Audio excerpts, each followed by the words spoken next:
안녕하세요, 랑쌤입니다. 매년 6월 중순이면 대기업에서 운영하는 대학 어디가 사이트에 각 대학들이 전년도 입시 결과를 발표합니다.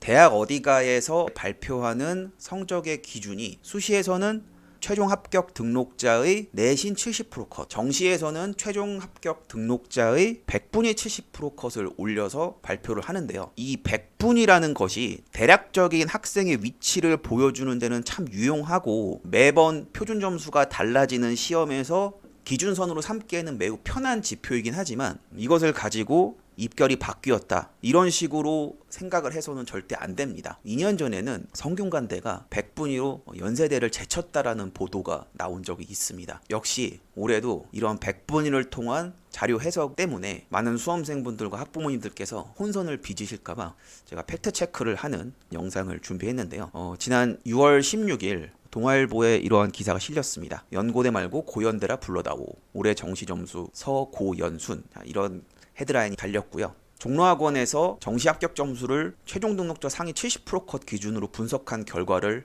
동아일보가 실은 건데요. 이 정시라는 것은 각 과별로 합격자들의 점수가 다 다르고 수시에서 학생부 종합전형과는 다르게 가장 인기 있는 최상위권 학과의 점수가 1등을 하지 못하는 특징이 있습니다. 그 이유는 연세대나 고려대를 쓰는 친구들이 서울대를 써서 서울대를 합격하면 서울대로 넘어가기 때문에 이 서울대를 합격한 친구면은 상대적으로 이 가군에서 연세대나 고려대의 컴퓨터공학과랄지 아니면은 경영학과 이러한 인기학과를 쓰는 경향이 큽니다. 그렇기 때문에 동시에 합격을 하면 서울대로 빠져나가서 추합이 많이 발생을 하게 되고요. 그래서 매년 정시에서 이 인기 있는 학과 입결은 떨어지는 경향을 보이고 있습니다. 그러면은 이 기사에서 첫 번째로 잘못이 된 거는 인문계열로 모든 걸 합산해서 퉁쳐서 얘기를 하고 있다는 점인데요.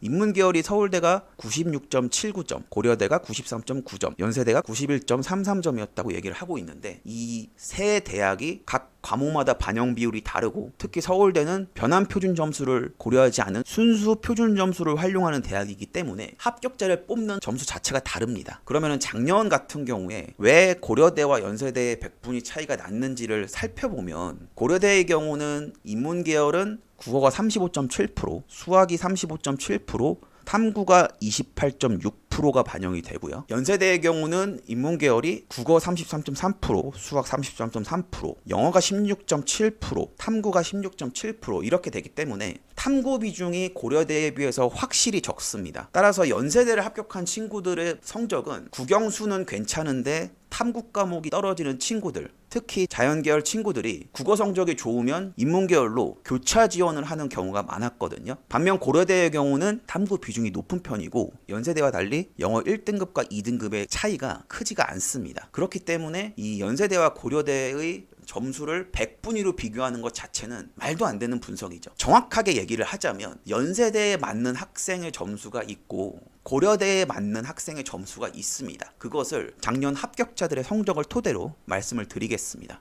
연세대학교 영어영문학과에 합격한 친구의 성적입니다. 이 학생은 영어가 1등급이고 국어도 매우 잘 봤죠. 다만 두 번째 탐구 과목에서 3등급이 나오는 바람에 원래는 자연계열 학생이었는데 인문계열로 교차 지원을 해서 연세대학교에 들어간 학생입니다. 그럼 이 학생의 성적을 토대로 고려대에서는 어디까지 합격을 했을까 환산을 해봤을 때 작년에 고려대학교 반도체공학과가 입결이 엄청나게 하락을 했거든요. 고려대학교 반도체공학과도 합격을 할 수 있는 성적이었습니다. 고려대학교 합격한 친구의 경우는 탐구를 잘 본 학생이 고려대에 더 유리하다고 했었죠. 탐구의 100분위가 99다. 이거 작년에 탐구 만점 받은 학생이거든요. 국어가 상대적으로 100분위가 낮지만 탐구가 100분위가 99다. 그러면 이 학생은 앞에 있던 학생보다 훨씬 더 좋은 성적을 받았다고 얘기할 수 없다는 것입니다. 이 학생은 연세대 점수로 환산을 한다면 714점밖에 안 되고 반면 연세대를 합격한 친구의 고려대학교 환산 점수는 현재 이 학생보다 3점 정도 낮죠. 그러니까 누가 더 시험을 잘 봤다고 사실은 비교 자체가 말이 안 된다는 것이 정답이겠죠. 그래서 고려대학교에 맞는 성적을 갖고 있다. 이렇게 해석을 해야 올바른 해석이 아닐까 생각이 됩니다. 100분위로만 비교하면 연세대학교 합격한 친구는 100분위가